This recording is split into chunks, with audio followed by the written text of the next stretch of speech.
வீட்டின் 4 மூலைகளில் இருக்கக்கூடாத பொருட்கள் யாவை? இந்த மூலைகளை மட்டும் ஏன் இப்படி குறிப்பிட்டு கேட்கிறா அப்படின்னு சொன்னா, 2 விஷயங்கள் ஒன்றாக இணைகின்றது அல்லவா? அந்த சந்திப்புன்னு வரக்கூடிய இடத்திற்கு ஒரு தனி சக்தி என்பது இருக்கும். ரொம்ப அளவுக்கு அதிகமா எடை இருக்கிற மாதிரி வைக்கப்படாது. அதே நேரத்திலே அந்த இடமானது புழங்கப்பட்டு கொண்டே இருக்க வேண்டும். உதாரணத்திற்கு வடகிழக்கு மூலை என்று சொன்னால் அந்த மூலையிலே பூஜை அறை இருக்க வேண்டும் சொல்லியிருப்பா. கண்டிப்பா நம்ம பூஜை அறையிலே அசுத்தம் சேர்க்கக்கூடிய பொருட்களை வைக்க மாட்டோம் தானே. ஆயுதங்களை வைக்க கூடாது. ஒரு கத்தி கபடாலாம் வீட்டுல வச்சிருக்கோம், ஒரு மண்வெட்டி வச்சிருக்கோம், ஒரு கடப்பாரை வச்சிருக்கோம்னு சொன்னா அதை சாட்சி வைக்கிறதுக்கு மூல சௌகரியமா இருக்குன்னு சொல்லிட்டு இந்த 4 மூலைகளில் மட்டும் கொண்டு போய் சாய்த்து வைக்க கூடாது. இன்னைக்கு நம்ம என்ன பார்க்க போறோம் சொல்லி பார்த்தோம்னா, ஒரு நேயரினுடைய சந்தேகத்திற்கான விடையைத்தான் பார்க்க போகிறோம். இந்த நேயர் என்ன கேட்டிருக்காரு அப்படின்னு சொல்லி பார்த்தோம்னா, வீட்டின் 4 மூலைகளில் இருக்கக்கூடாத பொருட்கள் யாவை அப்படிங்கிறது அவர் கேட்டிருக்கார். அவருடைய சந்தேகமாக இருக்கிறது. 4 மூலைகள் என்று சொல்வது எதைன்னு சொல்லி பார்த்தோம்னா, 2 திசைகள் ஒன்றாக இணையக்கூடிய இடத்தை தான் மூலைகள் என்று அழைப்போம். பொதுவா நமக்கு திசைகள் அப்படின்னு சொன்னா அது கிழக்கு, தெற்கு, மேற்கு, வடக்குன்னு வச்சிருப்போம். ஆனால் அவற்றை நாம் மூலைகளாக கருதுவதில்லை. மூலைகள் என்று சொன்னால் கிழக்கும் தெற்கும் இணைகின்ற தென்கிழக்கு, தெற்கும் மேற்கும் இணைகின்ற தென்மேற்கு, மேற்கும் வடக்கும் இணைகின்ற வடமேற்கு, அப்புறம் வடக்கும் கிழக்கும் ஒன்றாக இணைகின்ற வடகிழக்கு. இந்த 4ஐத்தான் நாம் மூலைகளாக சொல்கிறோம். இந்த மூலைகளை மட்டும் ஏன் இப்படி குறிப்பிட்டு கேட்கிறா அப்படின்னு சொன்னா, 2 விஷயங்கள் ஒன்றாக இணைகின்றது அல்லவா? அந்த சந்திப்புன்னு வரக்கூடிய இடத்திற்கு ஒரு தனி சக்தி என்பது இருக்கும். 2 சங்கிரமணம்னு சொல்லுவா. பொதுவா சங்கிரமணம்னு சொன்னாலே ஒரு பவர் அப்படிங்கிறது உண்டு. இரவும் பகலும் ஒன்றாக இணைகிறது நேரம் தான் அந்த அதிகாலை பொழுதுன்னு சொல்றார். அதனால்தான் அந்த நேரத்திற்கு சக்தி உண்டு அப்படிங்கிறதுனாலதான் அந்த நேரத்திலே சந்தியாவந்தனத்தை பண்ணணும்னு சொல்றா இல்லையா?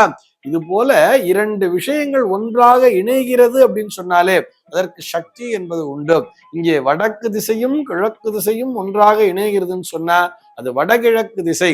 அதை ஈசான்ய மூலை என்ற பெயரிலே சொல்லுவார்கள். இப்படி அந்த மூலைகள் என்று வரும் பொழுது அதற்கு தனி பவர் அப்படிங்கிறது இருக்கும்.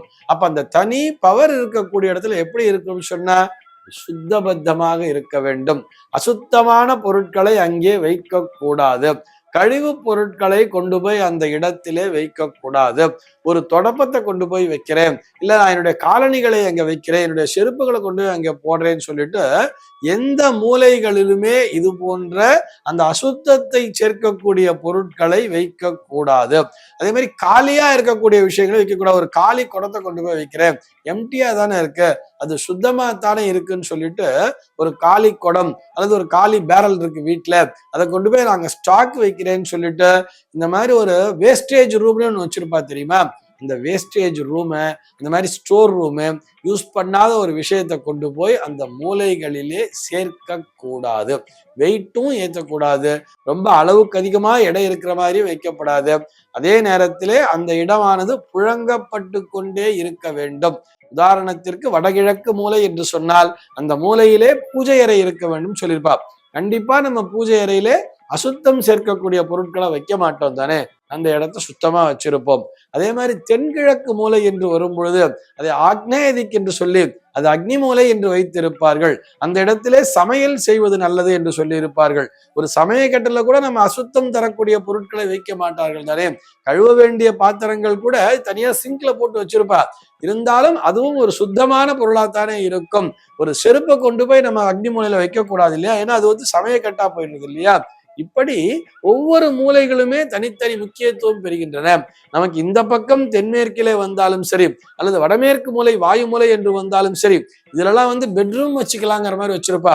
பெட்ரூம் என்பது கூட ஏன்னால் நம்ம படுத்து ஓய்வெடுக்க வேண்டிய ஒரு பகுதி.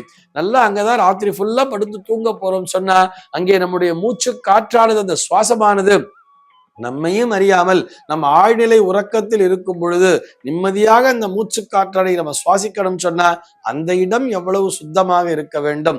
அங்கும் அசுத்தம் தரக்கூடிய பொருட்களை வைக்க கூடாது அல்லவா? இப்படித்தான் 4 மூலைகளிலும் எதை வைக்க வேண்டும் அப்படின்னு சொன்னா சுத்தமான பொருட்களாக இருக்க வேண்டும். எவற்றையெல்லாம் வைக்க கூடாதுன்னு சொன்னா ஆயுதங்களை வைக்க கூடாது. ஒரு கத்தி கபடாலாம் வீட்டுல வச்சிருக்கோம், ஒரு மண்வெட்டி வச்சிருக்கோம், ஒரு கடப்பாரை வச்சிருக்கோம்னு சொன்னா அதை சாட்சி வைக்கிறதுக்கு மூல சௌகரியமா இருக்குன்னு சொல்லிட்டு இந்த 4 மூலைகளில் மட்டும் கொண்டு போய் சாய்த்து வைக்க கூடாது. அதுக்குன்னு வீட்டுல தனியா ஒரு ஸ்டோர் ரூம் மாதிரி ஒண்ணு வச்சிருக்கோம்னு சொன்னா இந்த ரூமை எங்க வைக்கணுங்கிறத வாஸ்து சாஸ்திரப்படி சரியாக அமைக்க வேண்டுமே தவிர மூலை பகுதிகளிலே இந்த 4 மூலைகள்ல கொண்டு போய் அந்த ஸ்டோர் ரூமையும் வைக்க கூடாது. அந்த மாதிரி வச்சு அங்க கொண்டு போய் கத்தி கபடா இதெல்லாம் வச்சுட்டு நம்ம ஆயுதங்கள் எல்லாம் அங்க கொண்டு போய் வைக்கிறோம்னு சொன்னா அந்த வீட்டிலே எப்பொழுதும் நெகட்டிவ் எனர்ஜி தான் இருந்துட்டே இருக்கும்.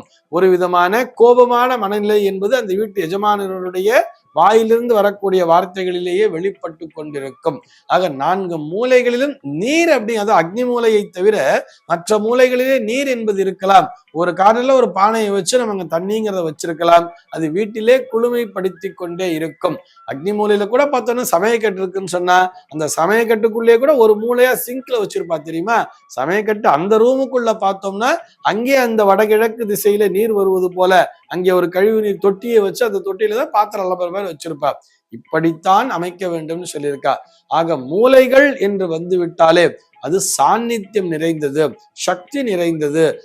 அந்த இடத்துல எதை நம்ம செஞ்சாலும் அது 2 மடங்கு பலனாக திருப்பி கொடுத்து விடும் என்பதால் அந்த இடம் சுத்தபத்தமாக இருக்க வேண்டும்.